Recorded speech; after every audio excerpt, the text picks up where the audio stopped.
Bonjour et bienvenue sur Culture Passion, l'émission du pôle culturel de la radio web de l'UTL 65. Culture Passion ou embarquement immédiat vers la galaxie Culture 65.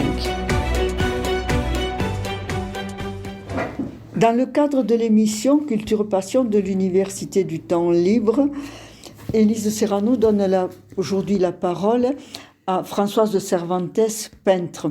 Bonjour Françoise. Bonjour Élise. Alors, Françoise, jeudi soir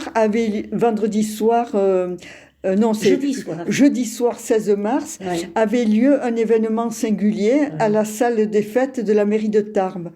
En effet, monsieur le maire, accompagné de conseillers municipaux, avait convié tes amis, ta famille, au vernissage d'une exposition de tableaux que tu avais réalisée. Cet événement était singulier, car la plupart des tableaux présentés, tu en as fait don à la mairie de Tarbes. À la mairie et à la ville de Tarbes. À la ville de Tarbes, oui, à la ville, Alors, à la ville. explique-nous, Françoise, pourquoi tu as fait ce don à la ville de Tarbes. Je suis née à Tarbes et mes parents, qui avaient été obligés de quitter l'Espagne, étaient venus à Tarbes, où ils ont été accueillis, parce que ce n'était pas toujours évident d'accueillir des Espagnols. Et ensuite, ben voilà, ils m'ont donné le jour, et ma mère m'a donné le jour, à Tarbes. Et j'ai gardé à cette ville beaucoup d'affection. Voilà. Et tes parents aussi avaient beaucoup d'affection pour la terre qui les avait accueillis. C'est ça. Alors, ma mère avait toujours eu le souhait, comme beaucoup d'Espagnols qui étaient venus, de repartir là-bas, parce que cette montagne, ces Pyrénées, lui faisaient un peu peur, c'était proche, alors que, bon, en Andalousie, là-bas où ils étaient, il y avait de la montagne aussi, hein, parce qu'il ne faut pas croire, du côté d'Almerie, il y a des montagnes. Bon, alors maintenant nous allons parler de peinture. Sur la plaquette éditée par la mairie, tu racontes avec beaucoup de poésie comment tu as vécu enfant dans une ambiance de couleurs.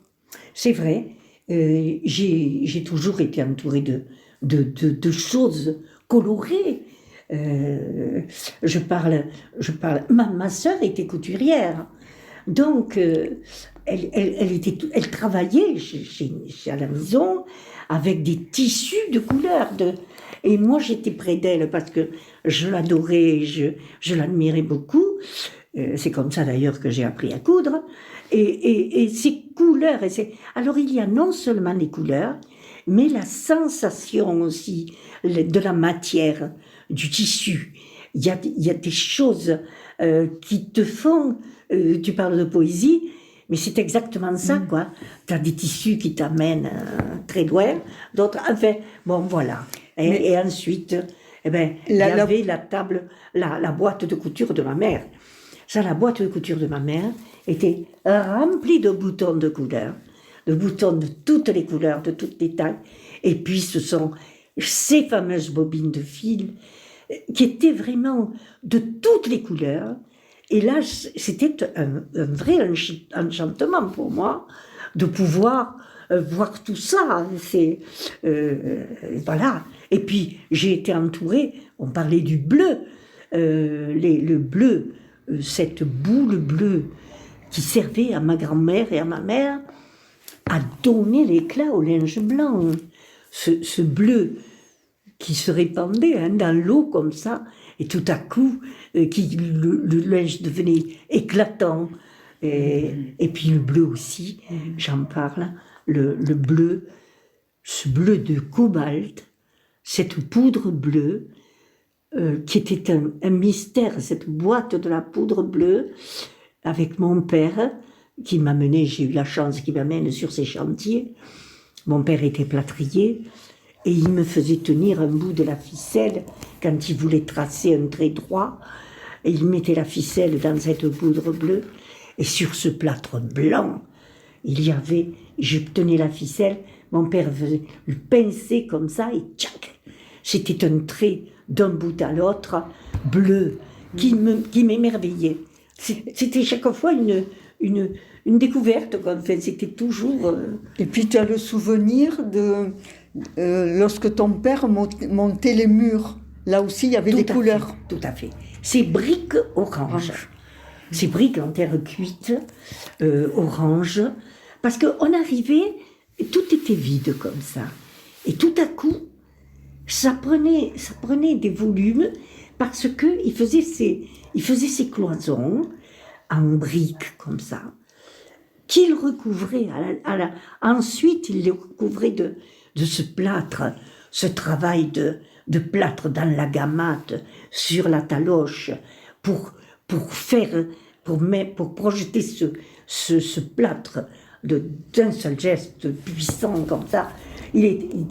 C'était ce blanc après, alors cet orange d'abord, après ce blanc, et puis ce bleu, et je crois que j'ai toujours gardé ces couleurs-là, toujours eu envie de retrouver ces couleurs. Et puis tu me disais aussi que lorsque ton père faisait du carrelage, oui. tu le vois choisir les couleurs. Tout à fait. Et il m'a mené, j'ai eu beaucoup de chance que mon père m'amène comme ça sur les chantiers. Et il y avait à cette époque du grès comme ça, en couleur. Et il choisissait certaines couleurs pour faire certains dessins. Et je l'aidais à ces dessins, ces motifs qui faisaient un dessin. Et après, on faisait 2-3 modèles comme ça. Et après, il faisait choisir au client, quoi, ce qu'il préférait. Mais tout le monde dessinait dans ta famille. Ton frère dessinait. Mon frère dessinait beaucoup. Mon frère, oui. Hein, il dessinait des personnages. Il adorait les pirates. Ah ça, lui, il adorait les histoires de pirates, de bateaux, de corsaires, voilà, c'était son grand plaisir de dessiner ça. Et moi, à côté de lui, je dessinais aussi. Mon frère avait 3 ans de plus que moi, était donc grand, et moi je dessinais. C'était plutôt d'illustrer mes devoirs qui m'intéressaient. C'était faire des dessins pour les mots que j'apprenais, parce que j'ai appris le français à l'école, ici. Et tous ces mots qui sont de véritables musiques, j'aimais les illustrer comme ça, avec des petits dessins. Bon, ensuite, tu as eu la chance d'aller à l'école des arts où tu as rencontré des personnages extraordinaires. Voilà. Ah, ça. J'ai eu la chance de rencontrer François Minchelat. Quel personnage et quel peintre, un grand, Jean-Paul Demoisy. Bien sûr que j'aime beaucoup, qui est toujours là et que j'aime beaucoup. Déjà, j'aime sa peinture. Il m'a apporté énormément aussi. Et puis celui qui m'a apporté beaucoup, il n'était pas mon professeur peut-être, mais il m'a quand même beaucoup accompagné. C'était Jean Cambon de Lourdes qui a fait de magnifiques peintures des Pyrénées. Il a peint les Pyrénées extraordinairement. Et alors, comment se passaient les cours? C'était, on vous faisait faire de la technique ou d'imiter? Oui, on a fait beaucoup de techniques. Alors, tout d'abord, avec Demoisy, par exemple, nous avons fait beaucoup de dessins au crayon, comme ça, des dessins de nature morte, de personnages, des croquis rapides. Je me souviens d'une séance au Jardin Massé avec les chèvres qui n'arrêtaient pas de bouger, et on faisait des croquis rapides de ces diables de chèvres. C'était en même temps que du travail, parce que c'était sérieux, on s'amusait beaucoup, quoi, on aimait. Puis j'ai aussi travaillé la terre avec Demoisy, tourner la terre, quel bonheur aussi. Et cette matière, voilà. Et ensuite les maillages pour les couleurs, Ça a été un grand moment de ma vie. Bon, alors, quelle est ta technique de prédilection? Je crois que c'est la peinture à l'huile. La peinture à l'huile, oui. C'est celle qui m'apporte le plus de plénitude, pourrais-je dire.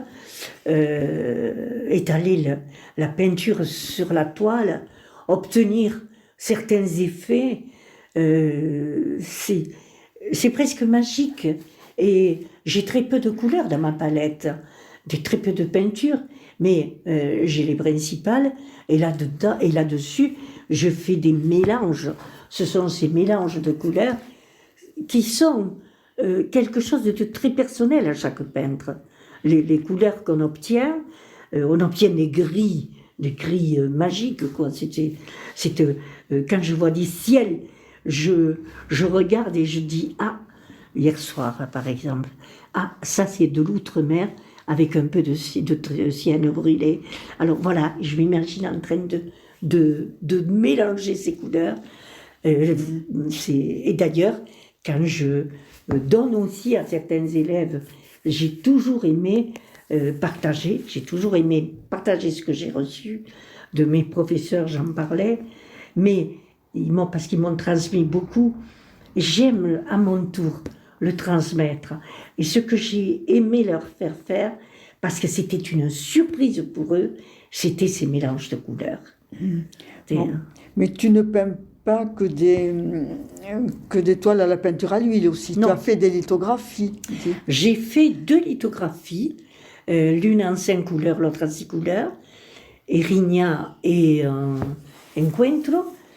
Encuentro, c'était pratiquement une commande du festival andalou de Bordeaux qui m'avait demandé de faire quelque chose, et j'avais fait un projet de la rencontre de Séville de Bordeaux et le Puente de Triana à Séville et le pont de Pierre à Bordeaux, et avec des monuments qui se correspondent. Enfin, c'était un travail qui m'a beaucoup intéressée. Quant à Erigna, c'est un paysage que j'ai fait sur place, dans un village qui s'appelle Erigna, en Aragon, et où il y avait une superbe lumière. Là aussi, j'ai beaucoup travaillé. J'ai fait la peinture, là-bas, sur le motif. Et puis ensuite, avec mon tableau, j'ai appris un peu, enfin, j'étais intéressée par cette technique de la lithographie. Et finalement, pour comprendre quelque chose, il faut le faire. Et je suis allée dans un atelier, qui était l'atelier Ponce à Paris, et j'ai fait cette lithographie en 5 couleurs qui a eu beaucoup d'amateurs. Tu as aussi réalisé des sanguines. Hein? Des sanguines. La sanguine m'a accompagnée tout le temps. La sanguine, le crayon, parce que j'ai fait sur place. Souvent, quand je pouvais pas amener mon matériel, parce que le chevalet, la boîte de peinture, tout ça, c'est un matériel un peu lourd. On ne peut pas voyager toujours avec ça. Et sur place, j'ai fait beaucoup de sanguines pour noter les principaux traits, quoi, qui m'attiraient. Et ensuite, je notais les couleurs et je refaisais chez moi la peinture d'après ces sanguines ou ces aquarelles aussi, parce que j'ai fait également de la même manière les aquarelles, parce que c'est un matériel plus léger qui me permet... C'était des notes que je prenais, disons. Avec... ouais. Bon, nous allons évoquer maintenant les thèmes de tes tableaux. Hein. Il y a beaucoup de paysages. Beaucoup de paysages, oui. Voilà. Oui. Et des paysages de partout. Mais c'est tellement... le paysage est très attirant. C'est-à-dire qu'il est...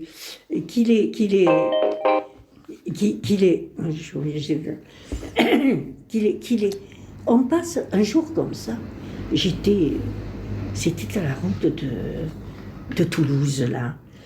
Et je suis arrivée devant un cerisier en fleurs. Tellement beau. Je me suis arrêtée en voiture. J'étais en voiture. Je suis dangereuse même quand je conduis. Parce que je me suis arrêtée pour le regarder. Et derrière moi, un concert de klaxons.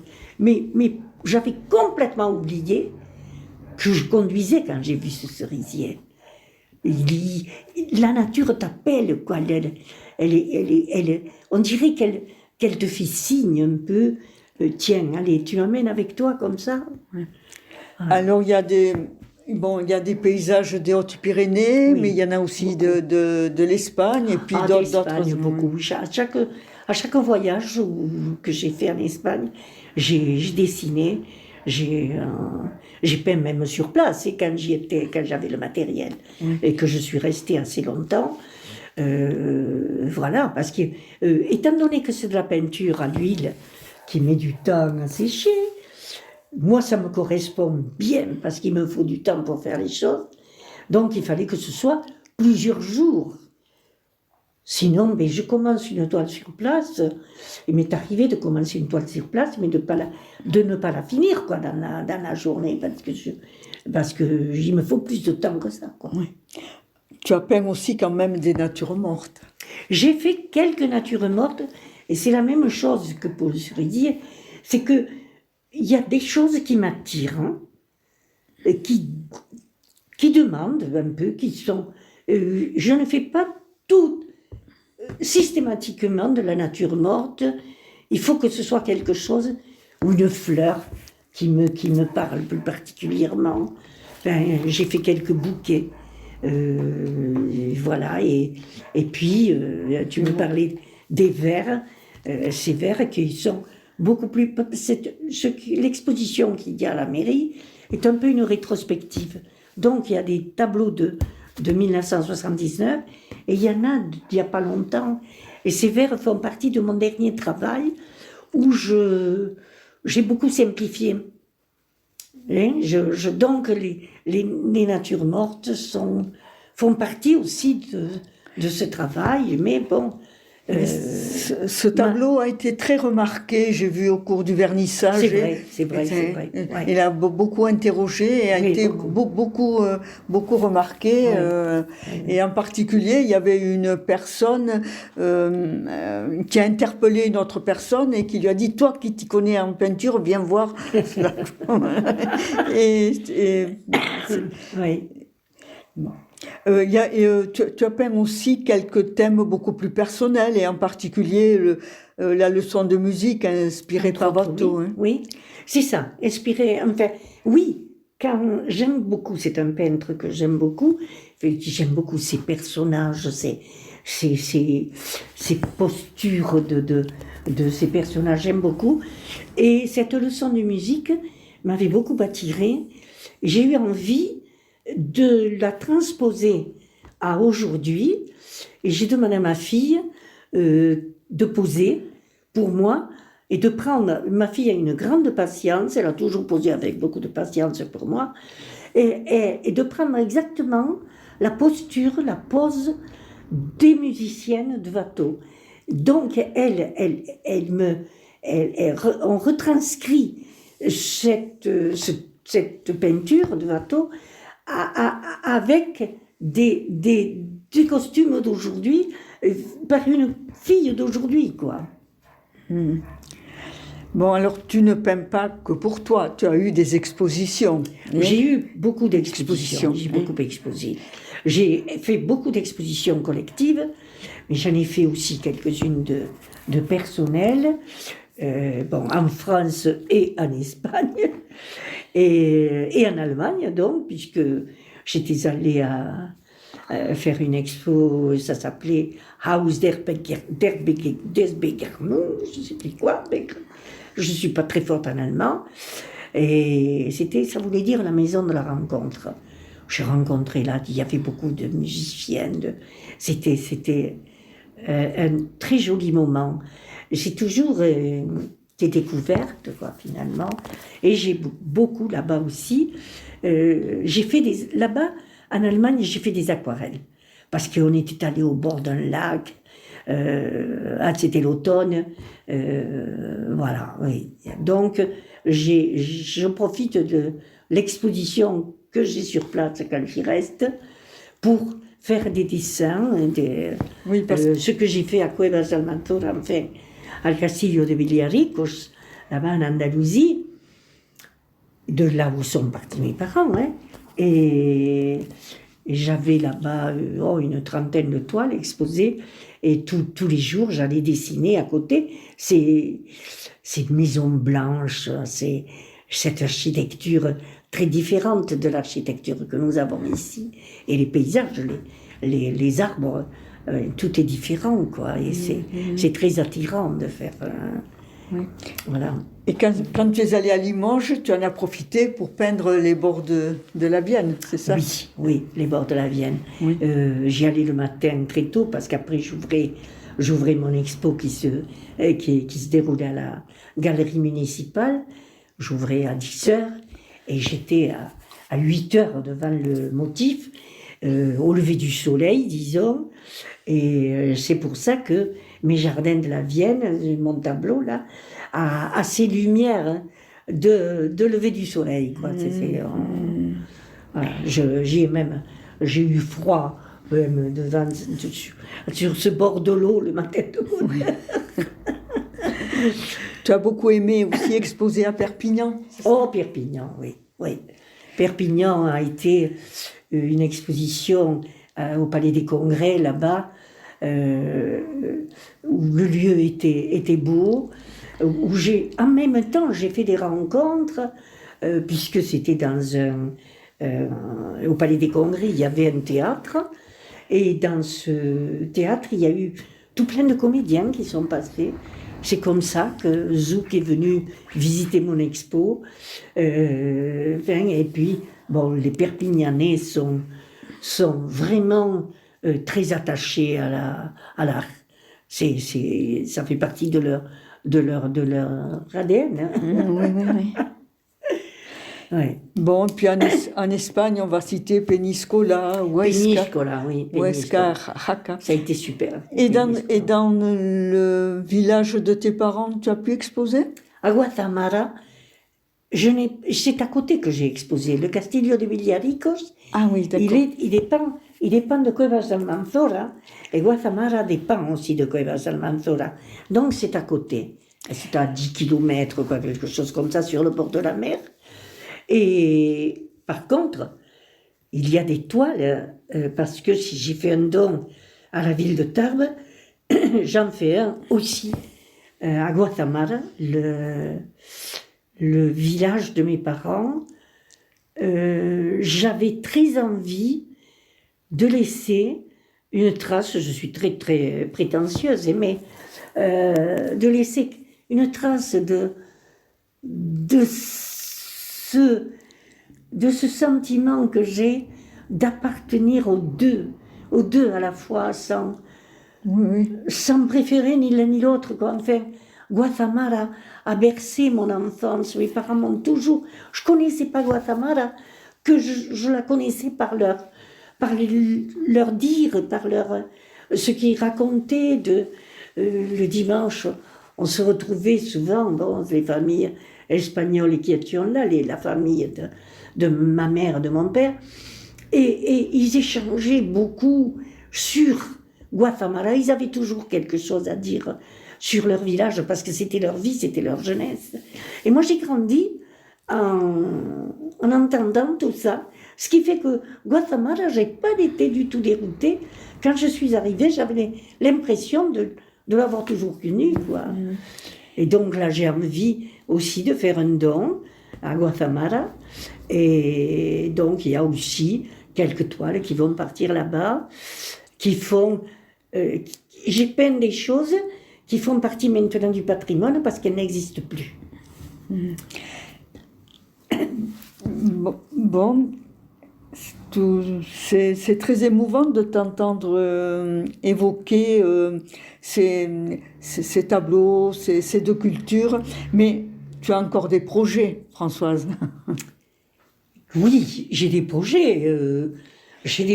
Parce que en plus, terminer des choses qui te tiennent à cœur. Tant que Dieu me prête vie, j'aimerais beaucoup finir quelques toiles que j'ai commencées, que je n'ai pas encore fini, achevé, et je voudrais tellement les terminer. Bon, j'espère que que Dieu me donnera le temps, quoi. Mmh.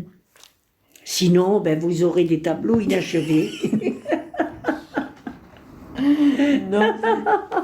Est-ce que tu as des choses à ajouter, Françoise? Est-ce que tu as Non, des choses? je pense que tu as fait le tour. Oui, voilà. C'est très bien. Alors, dire simplement que tu as parlé de mon vernissage.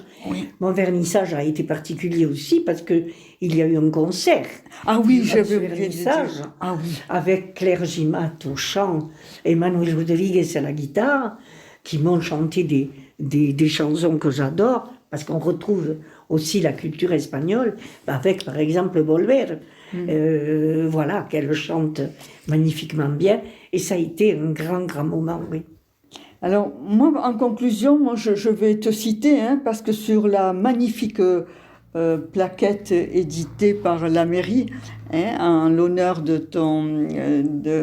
ta rétrospective, tu dis « Je suis riche de ces deux cultures et j'ai voulu partager cette richesse en créant la Peña Andaluza Guasamara et le Festival Ibero-Andalou de Tarbes et de Bigorre, où nous avons invité des artistes venus de part et d'autre des Pyrénées. » Alors moi j'ajouterais que ces deux cultures se retrouvent dans ta peinture, hein, Oui. et que je vous invite tous à voir les tableaux de Françoise Cervantes à la salle des fêtes de la mairie de Tarbes jusqu'au 24 mars.